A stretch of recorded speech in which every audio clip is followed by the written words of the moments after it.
We are live. All right. All right. So, yeah, what's exciting, guys? Do we want to do the 15-minute round robin, like I think before we were convening on that, or what do you guys think? I personally like that structure. Okay. Let's do it. All right. Let's see. I'll go first. I'll volunteer to go first. So, let's see what's going on with me.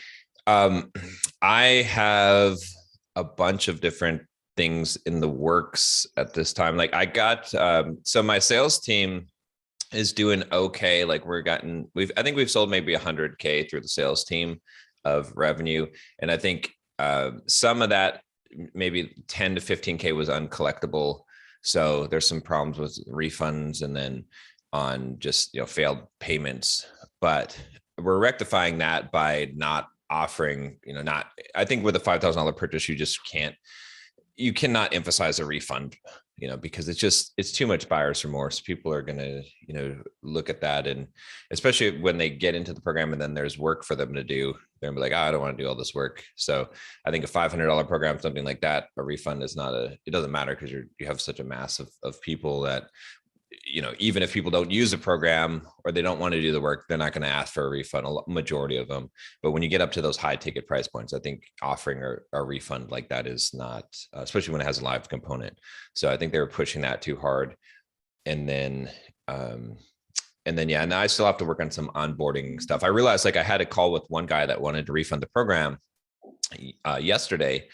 And he's like, yeah, I just don't think I can get all that to get through all the course material in 6 months. And I was like, wait a minute. I was like, you have the group coaching calls for 6 months, but you have the course material forever. That's on lifetime. And he's like, oh yeah. Okay. That makes a lot more sense. And then he didn't even know about the Bulldog Mindset membership stuff. So I got him hooked up with all that. Then he was like, oh yeah, this is a great value.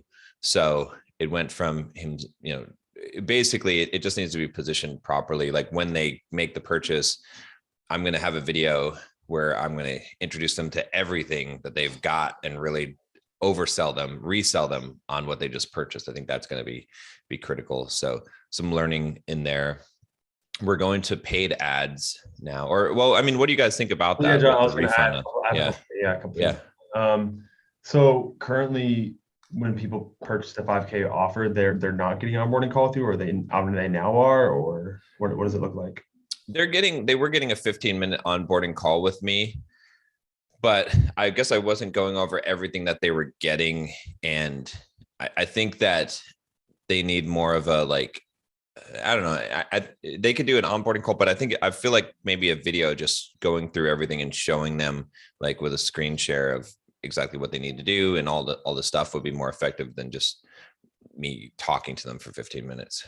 Yeah, I think there's two schools of thought here. I think the first one is with this 5K package, I'm not sure how long you're running it, but if the refunds are over 20%, then getting these onboarding calls just for a couple of months just to see what's the consistent reason they are having refunds. And if it's a similar reason, you can address that in these videos and then or even have an assistant do a quick 30-minute onboarding call. But every refund I've had, or most of them, I've always been able to turn around because there's a problem that it's easily solvable, or they just need some add support. And so I think doing these refunding onboarding calls initially, or refunding calls just to see what the problem is, and then identify that and find a solution, then you can kind of step away from that. Yeah, that's a good point. Yeah. I've been doing a few of them so far, and that's where I'm kind of coming up with the idea that I think for the refunds, for the most part, they're not understanding the value of the system. And then some people are saying, oh, well, they were originally pitching it where it sounded like it was one-on-one coaching with me. And what I told the sales guys yesterday is I was like, look, here's the deal, right? It's a better deal. Okay. And this is how you have to sell it. Because honestly, if I were choosing, I would choose to buy this because this is weekly group coaching calls, right? Where you're getting it every week. It's small group, so you can ask any question you want, as opposed to getting one call with me per month for an hour, right?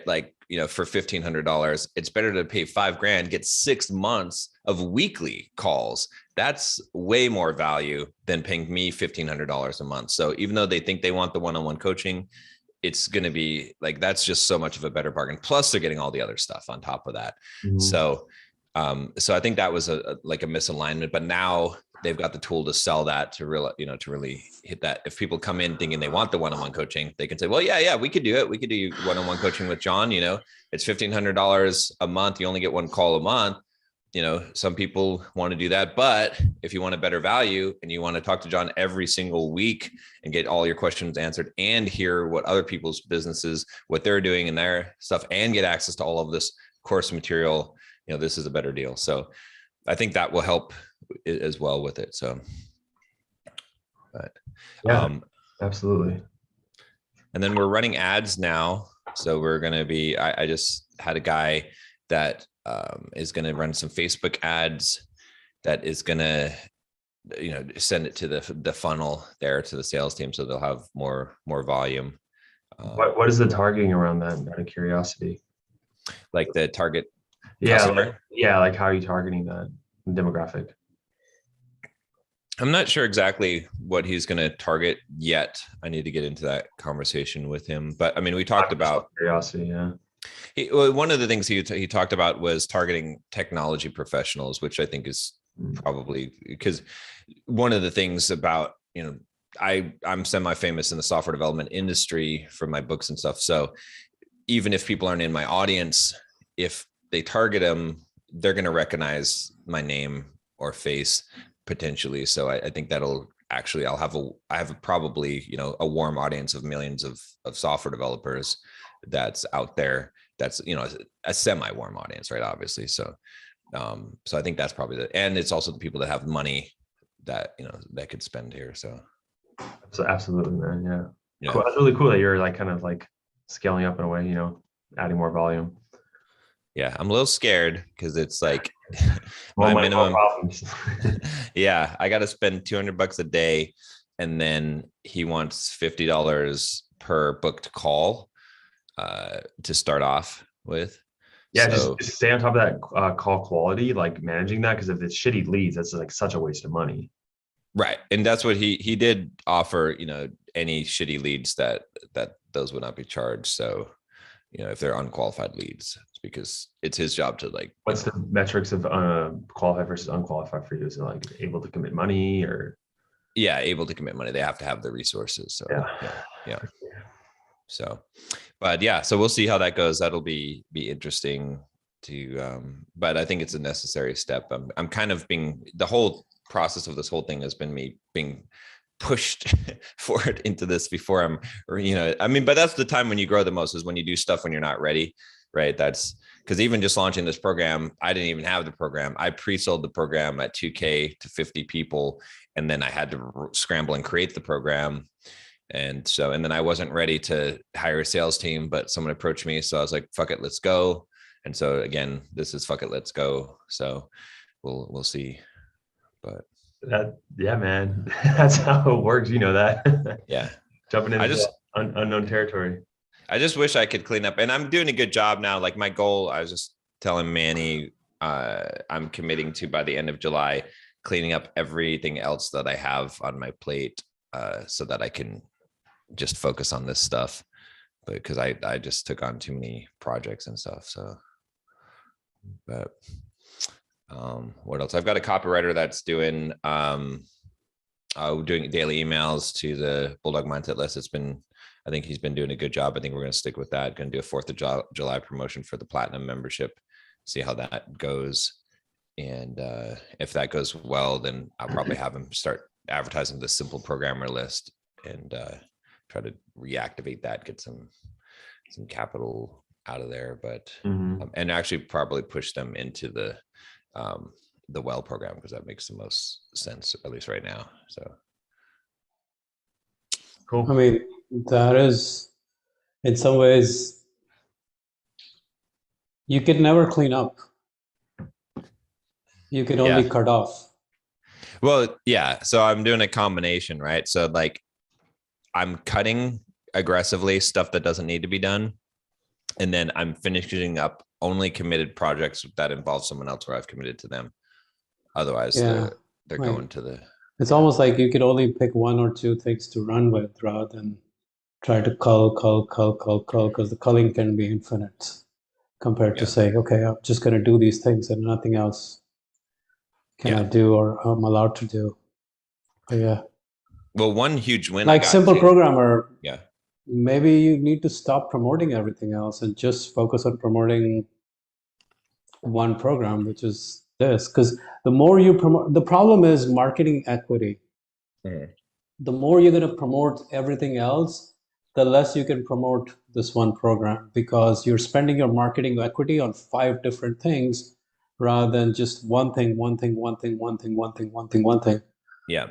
Yeah. Every time you send out an email blast on Simple Programmer that's got anything else to do, like anything other than this, now you split your marketing equity.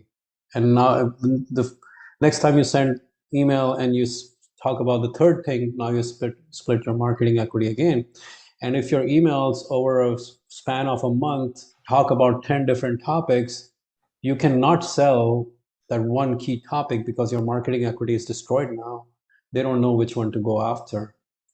Yeah. So they must be indoctrinated into just one program for a while. Like, that's why I'm saying, like, it's very hard to eliminate. It's so much easier to just pick one and say, this is all I'm going to do and not do other things, because that elimination process never ends. And even if today you look at your Simple Programmer emails for the last 1 month, you'll probably find that you're promoting like 10 different things rather than the well program.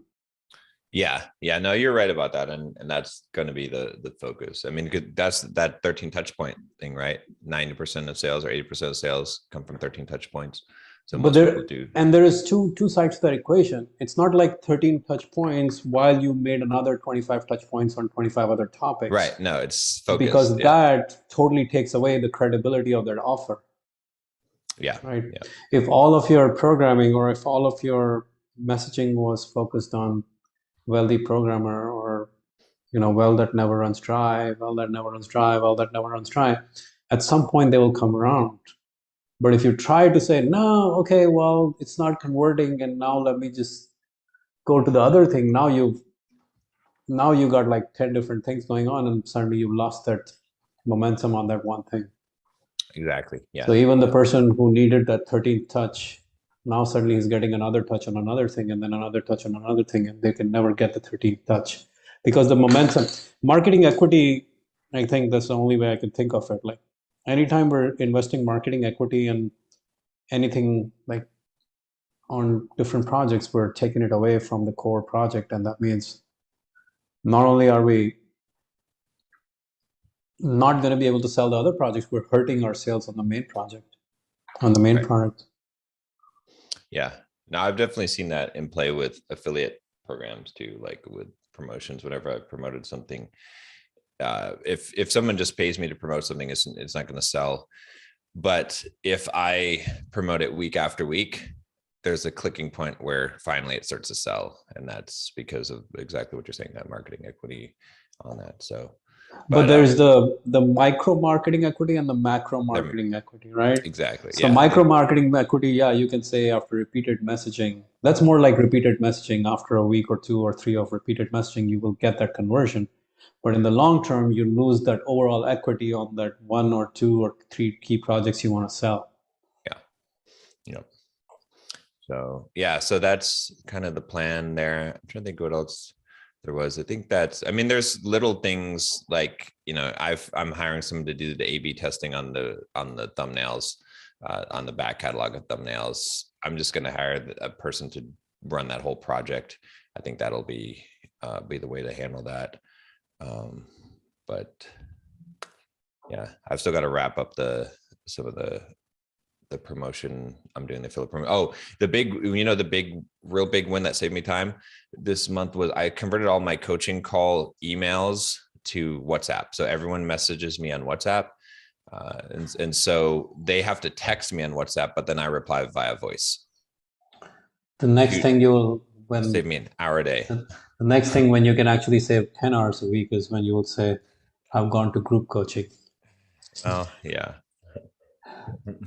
I just don't want to lose my existing coaching clients, but yeah. Cool. I'll go. That's cool with you, Manny. Yeah. All right, let's see if I can get everything on this list.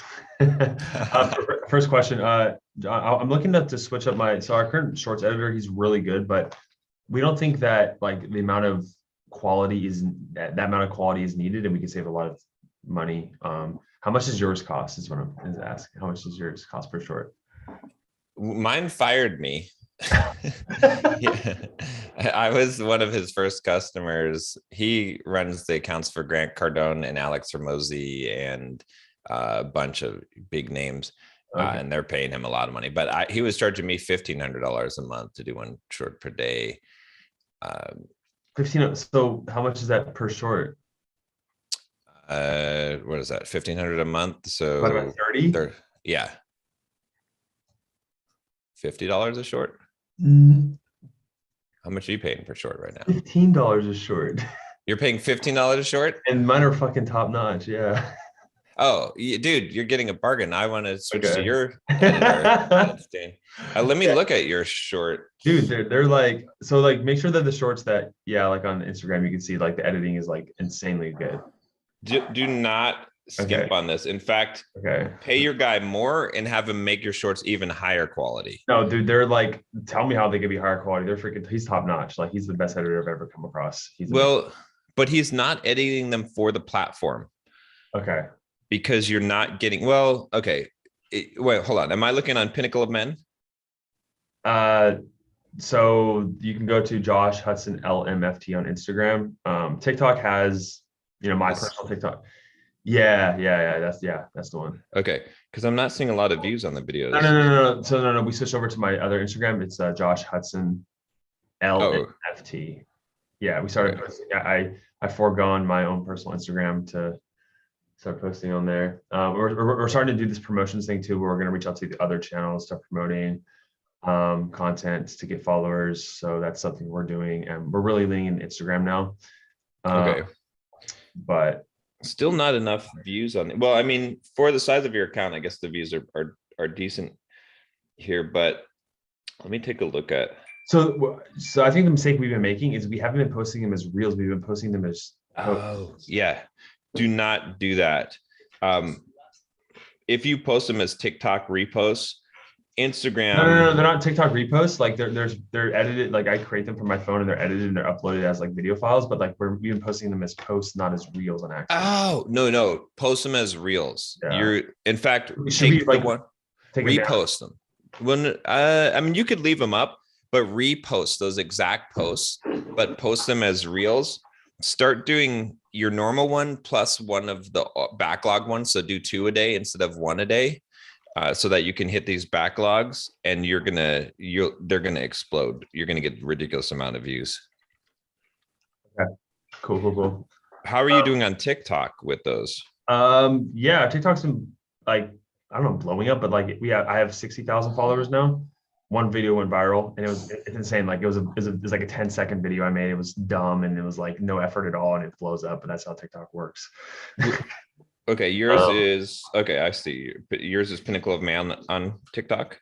Let me double check. Yeah, it's Pinnacle of Men on TikTok. Okay, let me follow you there. Oh yeah. Oh, there's that taking cold showers. Oh shit, that one's got 1.4.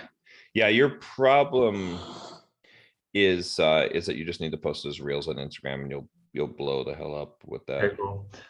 Yeah. Perfect. Cool. Yeah, definitely do not fire your editor though. But in fact, if he's got extra bandwidth, I might want to. he barely, like, honestly, is able to work with us. He's so busy. Yeah. Oh, okay. Yeah. Do you definitely like $15 per video? You're doing 1 video per day? Yeah, like 7 a week. Yeah. Oh yeah, dude. Yeah, that's insane value for sure. In fact, you should really step it up to 2 a day if you can, if you're getting your videos done for that cheap. Like you'll blow up your accounts in an insane amount, because take advantage of Reels and TikTok right now. How much we're debating how often we should post the YouTube shorts. I know Alex Ramosi does like 1 per day, but then like I don't know, like there's an idea that like you can post too many shorts on your YouTube. I have no idea on the shorts now. I was going to split my channel. We talked about this last time because shorts seem to have killed your channel and my channel, but I don't know if it's recoverable if you split them out now and don't put the shorts in there. Now I'm seeing shorts taking over my channel in terms of of adding subscribers. So now I'm afraid to break apart the channel with the shorts. So we're just trying to increase the quality overall. Cause like, yeah, we have this like new YouTube, like I signed up for a couple consultation calls with like YouTube creators who have their own programs. I might join a program. Actually, I might join this program. That Ali Abdal, you guys know who that is, right? He's Monty, do you know who Ali Abdal is? Yeah, I might have seen some of his videos. Yeah. Yeah, and so like they work with him and they work with Alex. They just signed Alex Ramosi to like basically like run his YouTube channel, and they charge $3K a month basically for that's it. What do they do? They have two offers. That's their lower end offer. It's basically YouTube consulting. Like, they're on deep analytics on your channel. They help you with the scripts, like everything. It's like a comprehensive like support, Shit. how to basically run your YouTube channel, engagement and views. And they have a lot of like their good results are good. I want to see the distribution of all the results, but like, yeah, we're considering like we have this new strategy where our shorts editor is now editing our long-term videos, and like they're freaking insane. So we want to see how those do. And if those don't take off, like, okay, it's something that we're not seeing, like we're in the trees and we need to see the forest. And so we'll hire them. But as of right now, we're going to try this for 2 more months. This new strategy of like, we're putting a lot more effort into these videos, like 1 per week instead of 2. And we're going to see how these do. But yeah, that's the game right now is quality. Well, I don't know if you saw Alex Hormozzi's latest video. Did you notice that it was a long form video that was edited like a short? Take a look at Alex Hormozzi's latest video. He used his short editor. I think he used my guy and had him do the regular edit on the regular video. And instead of doing a 1 minute video, it's like a 15-minute video, but it's an ingenious strategy. I think it's going to work. We'll have to see. But he basically edited it with all the graphics and everything, like just poo all over, just as if it were a 1 minute video, but it's a 15-minute video. Dude, I can't wait for you guys to see this newest video that was edited by the editor. Like, it's literally the best video I've ever made in terms of editing. It's insane. But yeah, I'll check it out. Cool. So the next thing I wanted to ask about and talk about was a couple things. So email copywriting, like you just mentioned that, John, like we have a list of like 45,000 and we don't have an email copywriter anymore. Just because everyone we've hired, it hasn't worked out. We haven't been able to make it work. And I don't know if it's like we're not picking the right editor, if our list is just completely dead, but like this is a huge. What's your metric for success?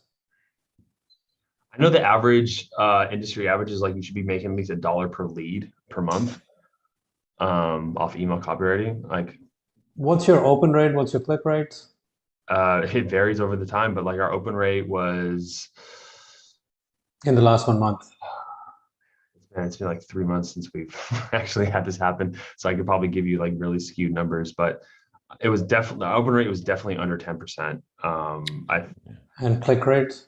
The click-through rate was like 1 to 2%, I think. Probably not even, not at 10%. You're probably getting less than that. Yeah. If you're at 10%, man, you need to clean up the damn list like big time. You need to be like, oof. You're probably going to remove 10,000 people from that list right now. Yeah, I just don't know who to find that. Like, you can do it yourself. Literally go and remove cold subscribers. That's like the initial order of business you have to do. Otherwise, your list is deteriorating so fast. Pretty soon, you will have no performance from that list.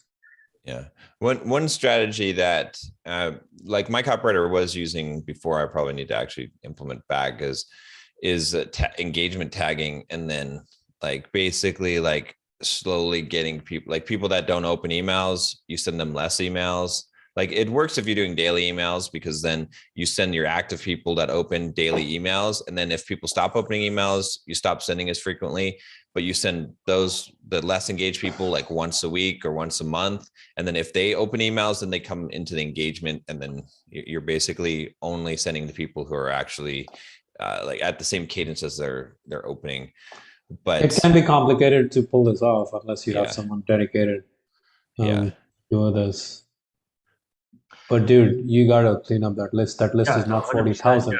I like So my, that metric is broken then. yeah, Like the metric my of whole like, thinking is like I could just like I'm willing to find someone and pay them good commission on like, calls booked if they're sold. Like, so I just want to find someone who's like good at all this, you know what I mean? Instead of having me go in there. I just don't know where to like locate this person. Okay, so I can give you some leads as where to find people. So Copy Chief is one place. yeah, Copy Chief is probably, that's where you're going to find the most talented people. In fact, you can pay for Especially a personal subscription. development space. It's good. Yeah, pay for a subscription to Copy Chief for employers, right? It's like $200 a year or something, and then it gives you access to the job boards, not the whole program, like just it's That's a all you need. discounted. The other thing you can actually do is look on Upwork. I found some really good copywriters on Upwork because a lot of good copywriters are now trying to expand on there. They're going to have like ridiculously high hourly rates, but they're just putting it on there to differentiate themselves. They're going to do, all copywriters work by per email or per job basis. Hardly anyone will work on an hourly rate. The other place is you can look at Copy Hackers.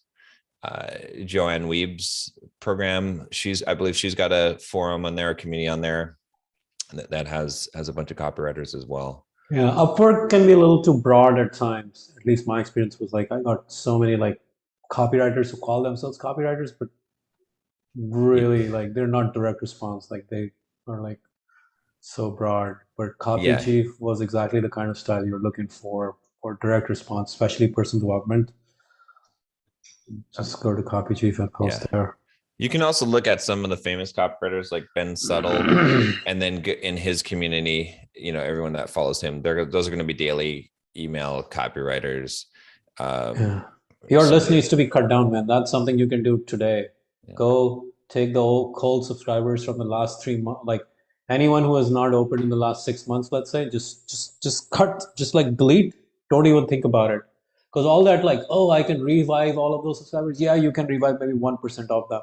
And it ain't worth it to do those broad emails and do all that headache time waste. So I would just like whatever you're using, whether it's ConvertKit or Infusionsoft, find it's really easy to find cold subscribers. Who hasn't opened in the last 6 months? Make the list and delete it. Here's part of the problem too that's working against you. Just what I've noticed in the space running two lists, the Simple Programmer and the Bulldog Mindset list, is that people who come from YouTube are not readers, right? Not only that, but people in the below 25, really, demographic, some of them don't even have email. Like they have an email address, but they don't have an email because they don't use email. So they have thousands of, they don't even check their email. Basically, they certainly don't read. Right. So there's kind of two things with that. Is one is that for those guys, you can, if you do get them on the list, you got to send short emails that have high open rates at the very beginning and get them to read. And a lot of times what we're seeing effective is emails that are like a very, very short, like hook sentence and then a video in there. Cause we know they're video watchers, right? For my Simple Programmer list, most of those people come from the blog. So those people, that open rate is like 25, 30%, because they're readers. It's just as simple as that, the medium. The other thing you might try doing too is, and I should do the same thing here for this younger demographic, is collecting their phone numbers instead and doing text campaigns instead of doing email campaigns for those guys. But yeah, some of it is just part of the problem that you're not going to be able to overcome because your demographics is mostly young guys. And it's YouTube. So yeah, that's a fair point. That's why I thought it was even worth it. But the last thing I want to talk about, just real quick before I wrap up, is it's kind of like a broader topic. So like I have a business partner. I'm not sure if you know that many. It's like me and him 50-50. And like we work in a lot of ways, but we also don't. Like he's more of the operations, like logic, head focus, where I'm more of like the creative connection, heart focus. You know what I mean? Like head and heart kind of thing. And it works out in a lot of ways because we're yin and yang, but it also there is some conflict at times, big time. And so one thing we've had a pretty bad month this last month. And so like one thing he wants to start implementing is what he calls like a Spartan approach. And it's like he wants to implement this I don't mind having discipline and like accountability, but he wants to do so in a very like like almost grilling you and like in a kind of like attacking you and like with like a negative, like what the fuck you doing? Why like kind of like, you know, like a dad being authoritarian. And I think that's like how he was raised. And I'm telling him that's not good for the company culture. And so there's like a big point of contention between us from this like piece of argument. I just don't know how to work around it with him.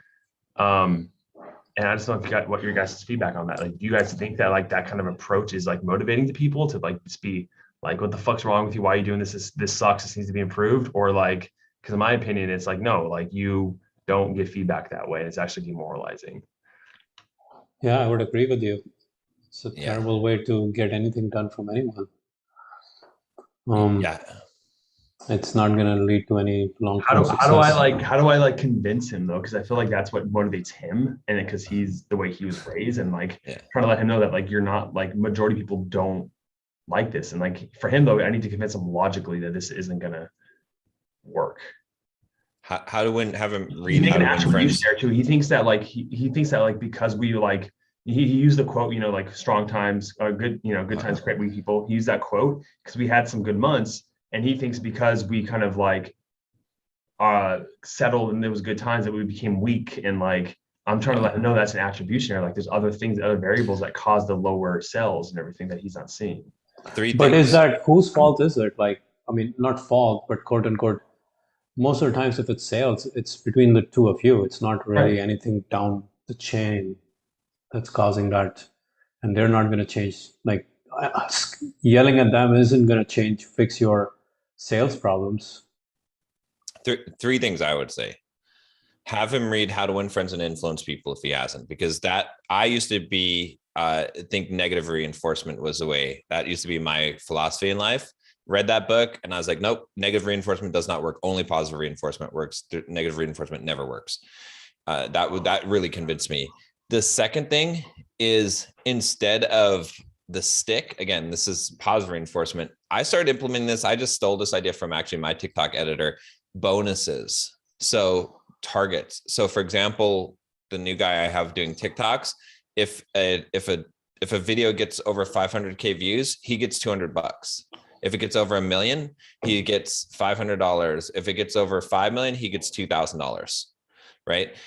That, no matter how much I count him and be like, hey, you got to get these videos out, you got to do better quality video, that's going to be a better motivator than anything at all, right? I did the same thing just now with my other video editor for my other channel and said, hey, if you can get a video that's number 1 out of 10, you're going to immediately get a bonus of $200, right? So I like that.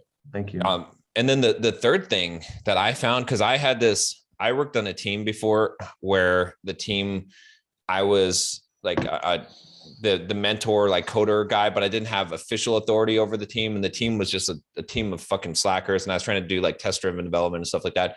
So what I did, instead of getting on their asses, is I got on my own ass, right? So it's like lead by example is way more effective. So rather than being hard on everyone else and being disciplinarian, be super, super fucking disciplinarian with yourself. Be like, you show up at, you make yourself show up at a certain time. You make yourself accountable. You like, people see you doing the things. Like what I did was I made checklists and I filled out the checklist and I was like, this is how I'm doing the code. And I gave, I basically showed how I was doing all this stuff and the rigor that I implemented and held myself accountable to, and it made other people want to hold themselves to that accountability. I feel like that's way more effective leading by example than it is trying to push people, in a direction, so. Yeah. Thank you. Yeah. A book suggestion and the bonuses are great advice on how I'll definitely implement that. Cool. Thank you. You're up, Manny. All right. Well, by the way, how much are you guys spending on ads right now? Both of us? No, I know John's not spending anything. Oh, okay. We're doing about, we fluctuate with our marriage offer to Facebook. We are doing on average now only, when the leads were good, we ramped up to $200 a day. Now we're at $100 a day because for no apparent reason, they just start giving us different types of leads, even though like it's hard. It's just so frustrating, man. But yeah, so about 100. Who's running it for you? You're running it yourself? So no, so Marco's in charge of my business partner. He's in charge of the Facebook ads. We spoke to a couple agencies and we talked to this one guy who's like, you guys probably heard his name before. He's like super famous with Facebook ads. I forgot his name, but he looked at it and he was like, yeah, the only thing you can have control over here is just changing the copy. Like there's nothing targeting you can change. Mm-hmm. We were getting doctors and like business owners, and then all of a sudden we started getting like farmers and plumbers again for no change at all. And I don't know why.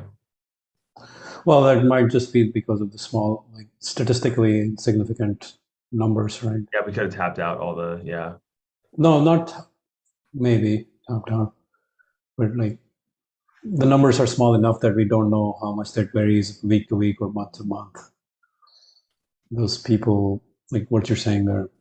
The reason why I'm asking is like I'm trying to figure out how to get our ad campaigns because I was looking at our ad campaigns from last month, and just as I was like playing around, like slowing it down, I realized, oh, there are certain ad sets that get us like for the same everything that's going on, almost the same targeting, just a little bit different, like almost like just one delta in the age range and like three variants of the same ad set with different deltas on age range. And suddenly like I look at the data on like the purchases, which I wasn't even looking at from Facebook because I was only interested in the cost per lead inside of that because it's a webinar campaign and the purchase doesn't happen until much later down the line. I'm like, oh shit, one of the ad sets creates most of the purchases while the others are getting us nothing, even though the objective is the lead. The campaign objective is lead.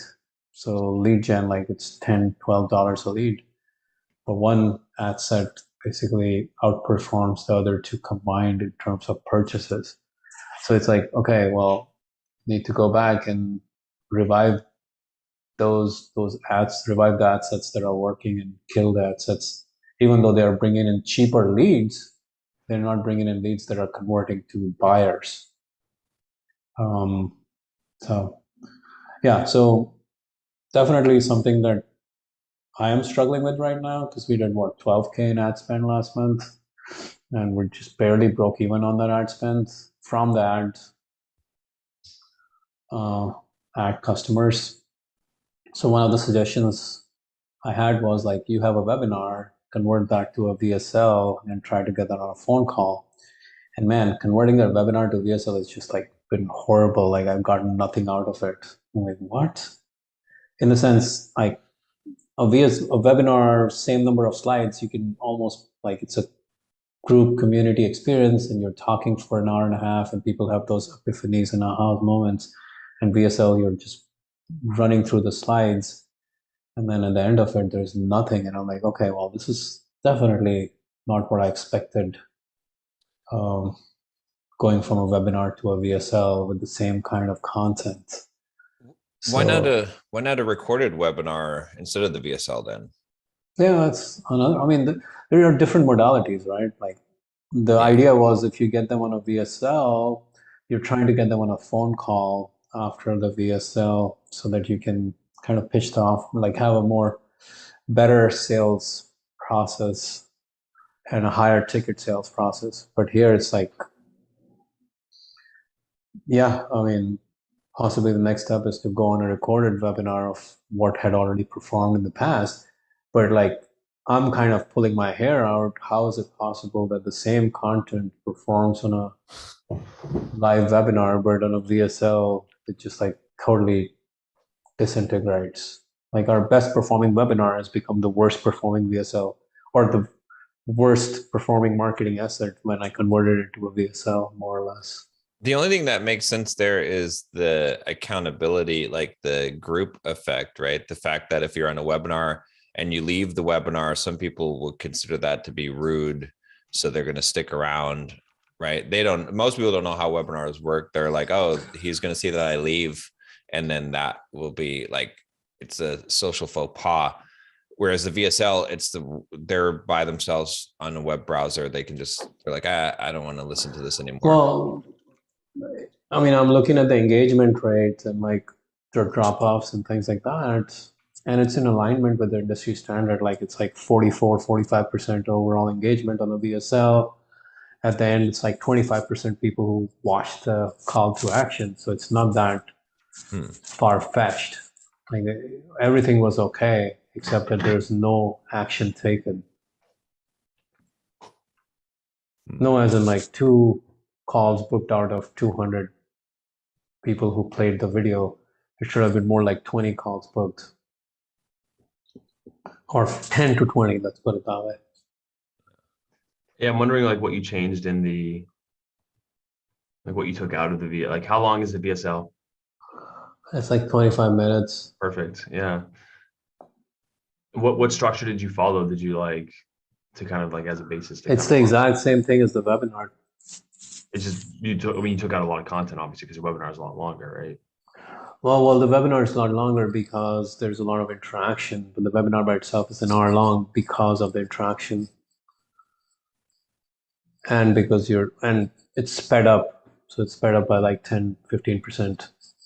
The VSL is. But the content by itself, like there isn't really anything that was changed in the structural integrity. Like the argument that was made, it's the same argument that was made in the webinar and the VSL.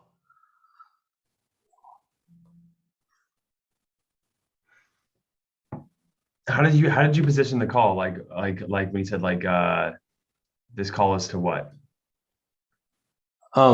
It's a goal strategy session because it's like after I explain to them the quantum leap and all of those things, it's like, okay, so if you want to help us accelerate your goals, let's help you build a game plan to understand what your goals are, what your progress is so far, and what you can do to accelerate your goals. If you want to send it over to me, I'd be glad to watch it and give you feedback on it, Manny. It's up to you. I'll do it. Yeah, I'll do it. I'll send it over. Yeah, I'll give you my honest impressions and what I think, and then maybe there's something that you're not seeing. Yeah, for sure. Yeah. Please. I mean, I can guess all day and ask you questions, but until I see it, like I wouldn't know. You're right about that. I can send you a couple of variations that I've tried, and nothing has really worked. I tried like speeding it up. I tried to normal pace. I tried changing up a little bit of the call to action piece. Yeah, send me over the best version you think that like is closest to getting conversions, and then maybe there's just like 1 or 2 things that you're just not saying, like, oh, like, well, clearly it's like this thing, or I have this question that's not answered, or something like that, Okay. Yeah. I will send it over to you. Cool. Would love to hear your feedback. Yeah. I'll send the one that's best performing in terms of like that's getting the highest retention all the way to the end, or 100+ views. Yeah. Cool. Yeah, absolutely. Yeah, that's the fucking stupid shit that I'm playing with right now. The other thing is, I don't know if you guys do you ever do live webinars, Josh? Never done one. No, never done. Have you've done webinars? Yeah, we've done live webinars. Yeah, but you never done like it's all recorded webinars, right? Yeah. And are you still doing those? We could be wrong here, but like I think webinars are like no one in our space anymore. Like competitors are like doing webinars. I just think they're like they've been. It's all VSL. I think there needs to be. Yeah, I think there needs to be like a time period where they kind of like, I think like in like 6 to 12 months, I think people start doing them again. But I think there's like a period people are sick of them, and then they'll come back again. Right. So right now, most of your sales are coming from the VSL to a call, right? Yeah. So most of our what sells? Really, it's that bad last month? Dude, this man, like our YouTube went from like we 40% of our revenue to like nothing, like it just died, and we're like, what the fuck? Anyway, you're talking sales, like sales, high ticket sales from YouTube. Yeah, you said 40%. Yeah. Our other 40% is the Facebook ads, the marriage program, which I told you the leads went from really good to shitty. And then the other 20% is like affiliates and stuff like that. And then so you're like, if you're only being able to spend $100 a day, you're really not getting much out of it. Yeah, man, we're struggling right now. Oh shit, man, that sucks. And of course that happens when you go on vacation, right? Then you're like, I know. fuck. Then it reinforces that okay, can't take a break, can't enjoy myself. Yeah, I told myself I can't go on vacation again until I hit 300K a month. So that's like motivation. Because 300K month. yeah.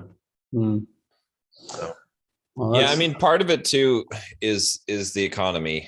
Part of it really is. Yeah, I know that, John, but like I don't like to I hear Gary V's voice in the back of my head, like, you should be, like, don't let that be an excuse. And I'm like, it is a variable, and I want to accept reality, but like I want to believe that we can still thrive when things are down.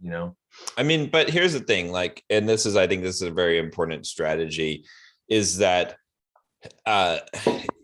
people that become the most successful, they manage the downside risk more than anything, right? So it's not necessarily, there's going to be times where you're going to thrive and grow, but what's going to be more important is weathering the storm when you're not. So survival is the key, like managing downside risk it's a key to investments. It's a key to, I mean, it's Warren Buffett's strategy. It's every good investor. And I think business owner too, really, because even in the real estate market, right? When I went through the 2008, whole bubble and all that shit, and I didn't lose one property. I didn't lose anything. There are a lot of guys that I knew that were doing real estate investment. They lost everything. And it was because I had gotten 30-year fixed loans on everything, right? So I was preparing myself for the winter that was going to come.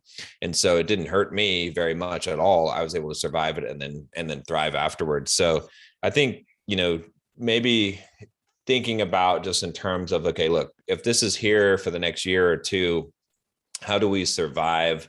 What makes sense in order to not lose everything versus, trying to grow during a time where the current is going against you. Not to say that you shouldn't try to do things to grow, but at the same time, like the biggest priority, in this kind of economic situation is to manage the downside risk. Mm-hmm. Yeah. And so, I mean, like, what is that on like a practical level? I mean, that looks like what? Like, how's the strategy change across that? Well, it looks like, looking at expenses and what expenses do you absolutely need? Like, what things are you doing in the business that you don't need to be doing that are not paying off immediately? Which things are the most effective things that are generating you actual revenue at this point, and making sure to create extra support around those things while cutting out some of the expansion. So John, you brought this up, money, and like, okay, we have three different products, three different, the markets that have some overlap, but pretty much they're kind of, and I've noticed like a lot of our competitors, people are doing really well, they narrow down to like one offer. Like, this is our one offer, right? Like, I can name a bunch of people, but I don't have to, but like, and obviously they have like an upsell through that offer. Like, if you look at like Sam Ovens, like his consulting goes up, right? Or other people, it's like, you solve this problem, leads to this problem, leads to this problem. For us, that's not how the company is being currently run. And I want to think that, like with Mani was saying with this marketing equity, like I think we're stretched pretty thin across different markets. If you take your profit or your revenue and you broke it down between those three products, is there an 80-20 there? No, it's like 50-50 with quitting porn and the marriage mastery. The dating is like non-existent. Okay. Well, how much resources are you spending on the dating? Every other video on YouTube is devoted to dating content. I mean, that sounds like that's your answer there. Here's the problem though, is like I'm fucking passionate about it, man. I know. I was gonna say, you like to make that content. Like I don't mind. Like, I have some passion around quitting porn, but like, how often can I say like, how to quit porn? Like, I've exhausted that so many times. I'm like, and I'll still make content on it occasionally, but like, I'm like so passionate about the dating space and manosphere and all that stuff. Yeah, but I mean, do you want to make money or like, because I feel like that's a limiting belief though? No, like maybe there's a different positioning with the dating stuff that I can. Maybe I'm wrong. Tell me. I mean, if you want to do the dating stuff, just do the dating stuff. Like, drop the other stuff. Not just the dating stuff, but like I do want to talk. Like, overall, the purpose of Pinnacle Men is like, to essentially like attract and keep your ideal mate, right? Like perfect 10. by reaching your full potential. And like part of that is like getting porn out of your life is a big aspect of that. Like getting this, like quitting porn, stop escaping to reality. And then here's the actual skills, habits, and beliefs you need to actually attract the girl. And then like the marriage part is like how to keep her, right? So like it is all in a You're talking to very different people. The guy who's worried about dating isn't really worried about porn, to be honest. I don't think so. It's a different guy. I noticed that there is a decent overlap with guys. There could be a decent. They are interested in dating, right? Once they get decent overlap is one thing, but really, like the guy who's looking for solutions to get girlfriend isn't really looking for solutions to quit porn or improve his marriage, right? So it's like completely different people you're talking to, and that's going to fragment your marketing. That's going to fragment your positioning, your marketing equity, and all of those things, because you're not talking to one person, you're talking to 3 different people. I'm talking to my younger self though, I feel like. And right, but your younger self wasn't married. No, yeah, I definitely agree that the marriage there's no overlap in the audience. It's like very separated with these guys. The guys in the marriage space don't even know what self-development is, you know? Yeah. Right. So it's that's tough, man. Like you're right about this part that unless there's clarity on who you're targeting and that one person, unless there's unification of your overall messaging, it's going to be a lot of friction. Yeah, I feel like I'm talking to myself in the mirror, right? Yeah. When I'm talking to you because I feel I'm like, well, but like I run marathons and shit, and like, but I stopped making those videos, right? And the dating stuff, I pretty much stopped making those videos. I mean, I make some reels. You still talk about your Instagram still shows it. My Instagram has old stuff that they put up, but I mean, there's some stuff that I bring in to there, but for the most part, I mean, I still need to cut more to the one thing. But I don't know, because it's like, I get what you're saying, because it's the same thing. Like I want to be like, teach men how to become bulldogs, like the best, and there's some channels that are succeeding at doing that. The 1% man, which I don't even understand how he's doing that, but because his stuff really is, man. Yeah, have you seen that channel? It's kind of blowing up. Called the 1% Man. I think it's called the 1% Man. Let me see. I don't think I know all the competitors. I don't think there's a 1% Man. Hold on. It's First Man. First Man. Yeah. So yeah, his shit is blowing up, being like generalist kind of. I mean, his audience has to be just like incel guys that are into self-development. And then one of my coaching clients, Captain Sinbad, he's shifted into that, like just becoming a top man overall space. Yeah, I know Nikhil pretty well. Yeah, and then like people who, and also like Hamza is like general self-development. You know what I mean? And like he's crushing it, right? So it's like, well, we have to be very careful in distinguishing between people who what they're doing on YouTube versus what they're doing in real life in terms of making money. You can crush it on YouTube on whatever topic you want, doesn't mean you're actually making money in your business as selling a product or a service of any kind. Part of me agrees with that, but part of me thinks that like, aren't they buying into the overall brand, right? Like they're like, oh my God, like anything this guy puts out, like I will consume it. Yeah. No, they won't. At some point they'll be like, fuck this guy, he's always telling me new shit. I don't know. These guys, it's it's like, Manny, it's kind of like a cult that they're creating here.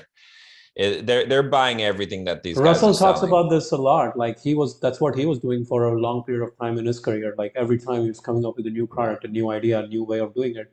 It was only when he said, okay, I'm going to stick with ClickFunnels and that's all I'm going to do. That's when his business is where he is today. So you can argue against the fundamentals of business, but business fundamentals still say you serve one kind of customer the best you can, and you're going to have so much more success than serving a whole skew, like a whole subsection, like all sorts of people with all sorts of things. Yeah. When you do that, it's just. I see the logic, and like, and this is a very extreme example, I know, but like Tony Robbins is able to put out anything in self-development money and like that's exactly right. You're right about it, but that's not where he started. Right. So and don't do what they're doing now. Do what they did 30 years ago when they weren't where you are at. He was doing something very precise at the time. He was doing fear and phobia and all of those things. Once he got past that, then he got into more. So he wasn't trying to teach people how to grow a business at that stage of the journey. He wasn't trying to teach people how to build a marriage at that stage of the journey. No, he wasn't. So this is a very big, this is so common for people to think that I should do what Elon Musk is doing right now. No, you should not. You should go or do what Elon Musk did 20 years ago when he was trying to figure out how to launch Tesla with a high-end roadster, Even further back. right? I mean, I'm just giving example of like one business. Like, don't try to say I will be Elon Musk and build SpaceX and Tesla and everything else right now. That's a bad idea. Go back to where they were. That's where you need to find, traction. Traction, you cannot find traction in multiple markets at the same time, or multiple audiences at the same time, or multiple kinds of people, or multiple kinds of products either, man. I don't think so. No, and it's true. It's just it's a weird space because there are these cults where people are but I'm working with obviously with some of these guys, coaching them directly, and they're not making the money they should because they don't have they can't. Yeah. Because so you can get YouTube revenue, you can make Yeah. YouTube ad revenue, but as soon as you launch a course and launch a product, now your marketing has to be super sharp and precise, and that's when you go off the rails. Here's the example I was given to one of my coaching clients the other day. I said, would you rather have a YouTube channel with 1 million subscribers that is just about all kinds of stuff that you like, and then I give you a credit card to promote, where you're going to get $300 per person who signs up for the credit card, and you promote it on your channel to your entire audience, and you say, hey, this is the credit card I use, you should use this credit card, right? Or would you rather have a YouTube channel that has 50,000 subscribers, and the whole point of the entire YouTube channel is credit cards and credit card reviews and everything about credit cards and how to improve your credit score and all that? And you take that same promotion and you promote it to that audience of 50,000 people. Which will you make more money? Which would you rather have? Right? And they're like, wouldn't I want the million? I was like, no. You will make so much more money. It don't care if you have 2 million subscribers. If you have 50,000 dedicated people on this topic, you're going to convert like crazy. So, I mean, I think that's where it comes down to is think about, well, let's take Hamza, right? What can he sell for $5,000? His audience, nothing, because his audience is like a bunch of 18-year-olds. Right. Even First Man, right? What is First Man selling? He's selling like this little ebook, like this little fitness, like draw water from your jaw, like diuretic. Like he's like plugs all 3 of them or 4 of them at the beginning of every single video. People still watch the video, but fuck, he can't be making a lot of money at all. I mean, they're making money from AdSense, sure, right? I'm working with Nikhil to get him to, like, we're putting together a real product for him to sell that he's gonna be able to sell to his audience. But yeah, I mean, I think that's Manny's right. Like in that respect, like you could build a cult and build a huge following and be a personality, or you can build a solid business. Yeah. Or you can make money. Yeah. But see, I think what you can do though, is you can take that other aspect of yourself and you can show that in your stories on Instagram, right? The dating stuff, like that kind of stuff, where it's like, it's expanding who you are and people like that. And you're sharing that, and that creates you more, it creates the human side of you. Whereas if your channel is dedicated to one specific focus, which again, it's the same thing with me. I mean, the advice I'm giving you is the exact advice that I need to be, taking, because I like to do all that other stuff. You guys make a really good point. Sometimes the numbers, of that, like, kind of skew I shouldn't be focusing on that as like a main metric to strive for. I think you have to be clear how many on people am I actually helping, right? That's the number I should be looking at. Yeah, you have to be clear on the metric you care for. Like, I think in the world of entrepreneurship, it's so easy to swayed by so many different metrics: YouTube subscribers, Instagram followers, TikTok followers, views, channel, all that crap. But I mean, business only has one language, really. I mean, revenue, cash, profit, that's really it. Everything else is just whatever you want it to be. You can have whatever numbers, but revenue, cash, profit, that's all that really boils down to. So what's going to drive that number? Everything else is, you could drive the same number with with Facebook ads or with YouTube. Like for every YouTuber out there who has 1 million subscribers, there's 1,000 business owners with 0 YouTube subscribers who are making millions of dollars. I know. Yeah, I know. Like Alex Hormozi made what, 100 million without even having any social media before he started his social media career. Yeah, I mean, okay. So this is like a philosophical discussion we're going down on, but when you think in terms of physics, you have X amount of energy available. Okay, that X amount of energy you can use in many different ways. You can be a light bulb, and you can be the brand, the content. You can spray that light all over the place, and that's going to build you a lot of brand equity in the sense like people will like you, people will love you, people will enjoy that lesson, people will love the fact that, hey, I learned something from you. That's all, like you're giving to the world that energy out there. It's going out there, it's doing something. Or you can use the exact same energy to be a laser on just like, I just spent all of my energy on this marketing message and this sales medium, and I just want to get sales. So all of that energy could be invested, could speak as a light bulb. You can shine and be the brand and be popular, and that's where your energy is being used. Okay, because you only have so much amount of energy. Or you can take all of that energy, condense it, and say, I'm only going to use it for one thing, which is take one funnel, one marketing message, one sales process, and I'm just going to keep repeating and making this better and better and better. Both of them are available for the same amount of energy. One will make more money, the other will build you more popularity, more following, more people liking you, all of those things. But doesn't always create money, doesn't always create money. Mm-hmm. That's just physics in terms of energy usage, energy being spent to do those things. Yeah. Does that make sense? Yeah, it does. I think one thing too that's interesting about that too is like you look at people like, well, just take Alex Hormozi, right? And I think he was even talking about this too. The idea that, so why is he blowing up so much in social media and so popular? Because he's not even really using, like he wasn't using the best techniques when he was first starting out too, right? It was just stupid videos in a room, like, you know what I mean? But it's because of what he has to say. But it's not just what he has to say, because everything that he's saying is just what Dan Kennedy said. It's nothing new, right? But it's because he had a portfolio of businesses that made $100 million revenue. So his thing, he can talk about anything and everyone's going to listen. I mean, definitely on the business stuff, but he can talk about how to have a relationship and what you should eat and stuff like that, because he made $100 million a year on a portfolio of businesses. Gary Vaynerchuk, same thing, right? He talks about all kinds of stuff, but he did turn the wine business into $18 million. His parents' wine business, $18 million a year revenue business, right? I think if you look at any one of the any celebrity, right?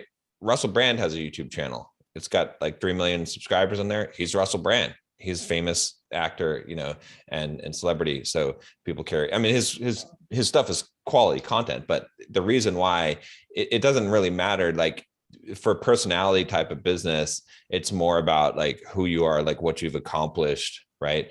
I think you're kind of we're going against the current here, trying to build personality businesses without the actual like resume that's super, super impressive to compete with these guys.